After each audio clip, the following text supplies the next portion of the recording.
de Kenina Eileen, donc elle est tombée enceinte à 16 ans, et de Daniel Cohn qui est tombée enceinte à 14 ans. Les deux n'ont pas spécialement la même situation et c'est pour ça que j'ai trouvé ça intéressant. Il y a beaucoup d'influenceuses qui sont très jeunes et qui sont enceintes, mais vu que je les suis pas vraiment, je les connais pas, je connais pas trop leur situation, je peux pas trop en parler en fait, et j'ai peur de dire des conneries. Donc voilà, un petit sujet assez intéressant dont on parle pas beaucoup sur YouTube, j'ai l'impression, en tout cas en France. Donc j'ai pas du tout préparé cette vidéo, je suis désolée, ça va être encore une fois un bordel organisé, non habitué. Alors déjà, avant de rentrer dans le vif du sujet, les influenceuses qui grandissent très vite, qui tombent enceintes, etc., je voudrais rappeler que chaque culture a une vision différente de la maternité. Il y a des régions dans le monde ou des cultures qui encouragent les jeunes filles à devenir mères très tôt et où c'est totalement normal. Par exemple, je sais que ma grand-mère, du côté de ma mère, a eu son premier enfant à 16 ans et elle a eu 4 enfants, dont ma maman. Et c'était pas quelque chose de choquant, c'est quelque chose de normal. En France, j'ai l'impression qu'on a vachement ce schéma dans notre tête que tout le monde doit appliquer. C'est-à-dire qu'une personne normale, dans la tête d'un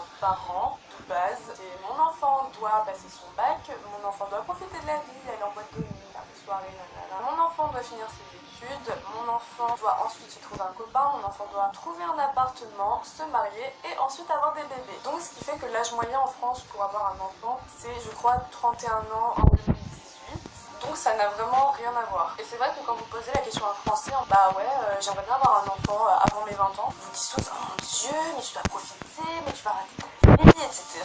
Alors qu'aux États-Unis, j'ai l'impression que c'est moins la façon de penser dans le sens où si, il y aura beaucoup de personnes qui vont te dire, oui, d'abord finis tes études, achète une maison, marie-toi et ensuite fais un enfant. Mais ma cousine qui fait des études aux États-Unis a dit qu'elle, dans sa fac, en fait, il y a des jeunes filles donc, qui ont son âge et qui ont une vingtaine d'années, un peu moins, un peu plus, et qui viennent à la fac avec leur bébé pour étudier. Genre elles mettent leur landau sur la table et puis elles bossent. Donc pour nous Européens ça peut être choquant parce que je suis même pas sûre qu'en France dans les facs tu aies le droit d'amener ton bébé. Je veux pas dire de conneries mais je n'ai jamais entendu de personne qui m'a raconté une anecdote comme ça. Alors qu'aux États-Unis c'est moins choquant et ça se fait un petit peu plus. Je pense que vous avez remarqué sur YouTube il y a beaucoup de suggestions de vidéos en mode enceinte à 16 ans, enceinte à 14 ans, etc.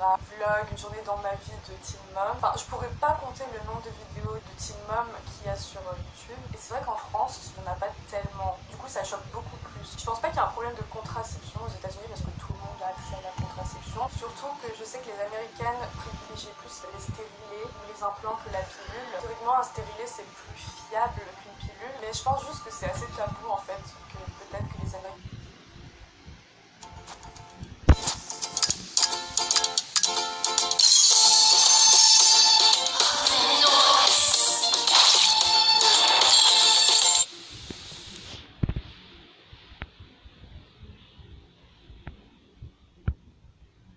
On ne sait pas vraiment en parler, ou juste que c'est la culture en fait. Je comprends que ça puisse beaucoup choquer en France ce genre de situation, mais sachez qu'aux États-Unis ça se fait beaucoup, et même en France il y a beaucoup de mamans qui tombent enceintes jeunes, faut pas croire. Donc d'abord j'ai parlé vite fait du cas de Daniel Cohn, mais je parlerai beaucoup plus de Kenina Eileen parce que son cas me semble plus intéressant. Pour moi, il n'y a pas spécialement d'âge pour avoir un enfant. Si ton corps humain te dit que tu as tes règles, théoriquement tu peux être maman. Donc ton corps humain te fait comprendre oui, tu peux être mère très jeune. Là je parle en mon nom. Pour être maman, je pense qu'il faut avoir une situation stable et de quoi élever un enfant. Pour moi c'est totalement scandaleux de faire un enfant quand tu n'as pas de situation stable. Par exemple, genre tu changes de copain toutes les 2 semaines, que tu vas en boîte de nuit, que tu préfères sortir, que t'es jamais chez toi, ou que vraiment t'as pas de sous, ou que tes parents sont assez mature dans ta tête, ou que t'as pas vraiment de job, ou t'as pas vraiment d'études. Je trouve ça vraiment dommage d'avoir un enfant quand on est dans ce genre de situation parce qu'un enfant ça demande tellement de sacrifices, ça demande tellement d'amour, d'attention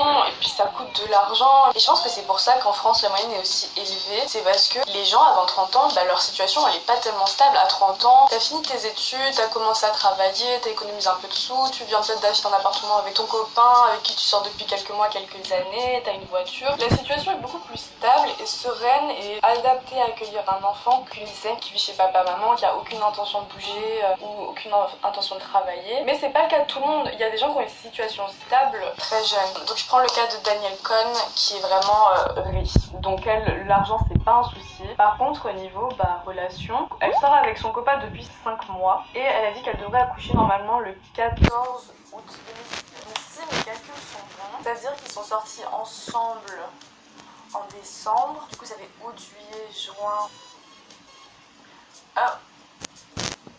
Je suis un peu... Ils auraient conçu cet enfant entre la période où ils venaient juste de sortir ensemble et un mois après le début de leur relation. Je trouve que c'est un peu n'importe quoi. Alors elle a pas précisé vraiment si c'était un accident ou si c'était voulu, mais si cet enfant était voulu, je trouve que c'est n'importe quoi. Parce qu'un enfant, il a vraiment besoin de ses deux parents, il a besoin d'une situation stable. Et si on ne connaît même pas la personne avec qui on va avoir un enfant, enfin, je veux dire, genre en 2 semaines, t'as pas le temps de découvrir une personne. Par exemple, la Ace Family, je sais que Austin et Catherine se sont mis à sortir ensemble et ils ont eu elle au bout de 2 ou 3 mois de relation. C'était pas prévu et ils sont quand même restés ensemble, ils ont quand même gardé le bébé. Mais vous pouvez voir en fait qu'il y a un truc qui va pas trop parce qu'au tout début de leur relation, quand ils venaient juste d'avoir elle, ça faisait quoi, même pas un an qu'ils sortaient ensemble, ils s'appréciaient, ils se découvraient encore. Et vous pouvez voir que plus le temps passe et plus on voit aucune affection entre eux parce que je pense qu'ils se sont trop précipités. Ils ont vu un peu tard qu'ils se correspondaient pas vraiment. Enfin, je veux dire, dans toutes les vidéos, ça se voit vraiment que l'un tape sur les nerfs de l'autre. Enfin, ça se voit quand deux personnes sont amoureuses, quand deux personnes se plaisent. Et c'est pas parce que deux personnes font...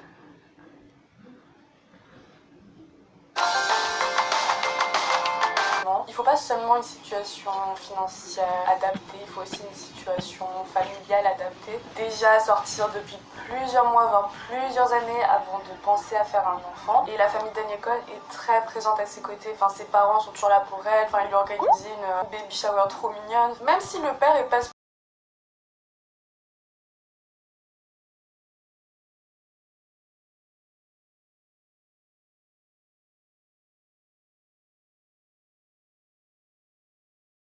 Elles se disent oh c'est un peu la mode de tomber enceinte, Cardi B elle est tombée enceinte, mes instagrammeuses préférées sont tombées enceintes, il y a la S Family qui ont des bébés, c'est trop mignon. Oui, sauf qu'un enfant ça grandit en fait et dès que t'as un enfant c'est pour le restant de ta vie. Un enfant il va pas rester nourrisson toute sa vie. J'ai l'impression que beaucoup de filles sont pas vraiment conscientes de tout ce que ça représente. Donc voilà, je sais pas vraiment à quoi servait cette vidéo, j'ai un peu raconté mon avis sur la question, etc.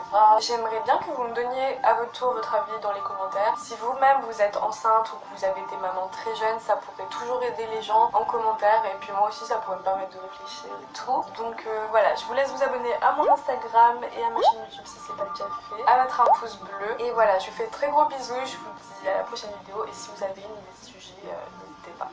Bisous.